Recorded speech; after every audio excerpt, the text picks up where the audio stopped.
From Montana's news leader, this is the MTN 9 o'clock news. Good evening and thanks for joining us for the MTN 9 o'clock news. I'm Russ Riesinger. So far, the state of Montana has decided where 2/3 of its $1.25 billion in CARES Act money will go. Tonight, MTN's chief political reporter Mike Dennison takes a closer look at the status and intended purpose of that money. Governor Bullock said Wednesday his administration has allocated $822 million of Montana's federal CARES Act money to mitigate impacts of the coronavirus pandemic.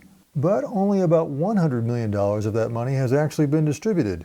The governor said two reasons for this gap is because the state is awaiting more information from 900 grant applicants and has had to weed out another 750 duplicate applications. Department of Commerce moved quickly through thousands of applications while still maintaining strong verifications and internal controls, and is completely caught up with the deluge of applications. So where's the money going? About $300 million is for local governments to cover COVID-19 related costs, but only $32 million is out the door so far. Bullock said his administration is just now reviewing a second round of local government requests. Another $125 million is set aside for loan deferments for businesses hit by the pandemic. There's also $75 million for schools to help them with reopening costs, $75 million for state government, and $40 million for mental health and substance abuse programs. These totals don't include $61 million in business stabilization grants that have already been handed out to thousands of small businesses. Republican Senate Majority Leader Fred Thomas of Stevensville says he's not impressed. He says the Bullock administration has had this money since April and should have distributed $400 to $500 million by now. As he put it, this money is not for Christmas. It's meant for the current right now economy. Yet Bullock says the money is meant to last for the entire year, and he wants the state to be able to respond to needs as they arise. Because we know that things have rapidly changed throughout the pandemic, and it's clear that the virus is still presenting significant challenges to our health and safety, as well as our economic stability. We have to ensure that we have the resources to weather the next 6 months. Reporting from Helena, Mike Dennison, MTN News. Well, Governor Bullock was in Billings today to discuss that CARES Act funding and other economic concerns with members of the Yellowstone County Economic Recovery Team. Bullock heard from representatives of banking, long-term care, and small businesses.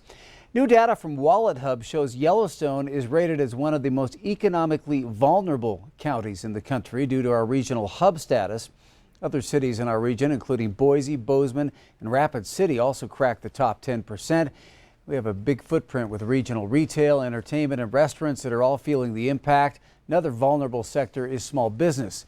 Montana ranks #1 in the country for share of employment from small business. The unemployment rate has recovered from April when it dipped to more than 13% to around 8% in July. Last month, 21,000 employees did go back to work. Well, it has certainly been rough sledding in the oil patch these days. A triple whammy of sorts has turned the once booming Bakken into the Bakken Blues. Q2's Jay Cohn shows us tonight just how far the Bakken has bottomed out. 10,000 layoffs and more on the way. Oil production off 30%, just April to May. The number of active oil rigs down 82% since January. Just some of the details in the July report from the North Dakota Department of Mineral Resources. The startling numbers come at a time when the region's oil industry is reeling. First, the pandemic crushing the worldwide demand for oil, not to mention an international price war in oil. And now a string of legal setbacks that have delayed and threatened to shut down 2 major oil pipelines. It adds up to a really bad case of the Bakken Blues. First, jobs, 10,250 layoffs as of mid-July, an estimated 20% of the state's oil and gas sector. Thousands more jobs are at risk as the Paycheck Protection Program expires. Active drilling rigs are hard to come by, only 10 working the entire state of North Dakota this month, the nationwide rig count falling for 19 straight weeks. And North Dakota's oil production now at its lowest level since 2013. In May, 858,000 barrels per day was produced. Compare that to 1.2 million a day in April. As the industry awaits federal court rulings regarding both the Dakota Access Pipeline and the long-delayed Keystone XL, experts expect a sudden surge of oil moving again by truck and rail. The Dakota Access Pipeline took 500,000 barrels a day out of the Bakken. That means 900 additional tanker cars on the rails each day. And that heightens concerns over public safety.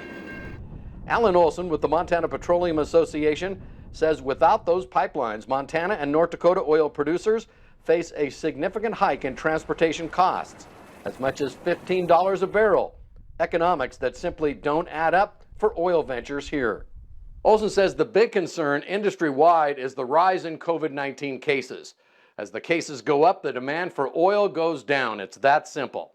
And recalling oil's big downturn in the mid-'80s, Olson told me it took the industry 20 years to recover.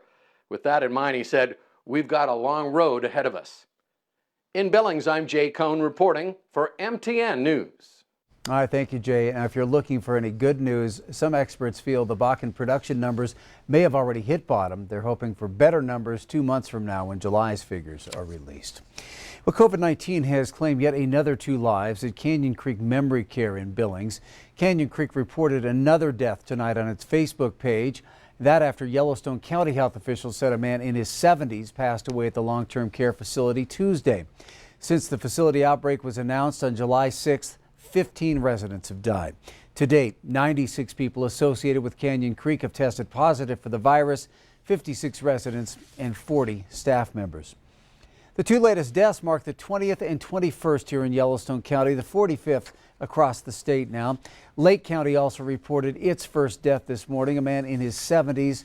Tonight, Yellowstone County has 505 confirmed active cases. Gallatin County is next with 89 and Bighorn County with 83. 4 of those Bighorn County cases are county employees, including a detention officer at the county jail in Hardin, and 3 with the Road Rural Fire Department.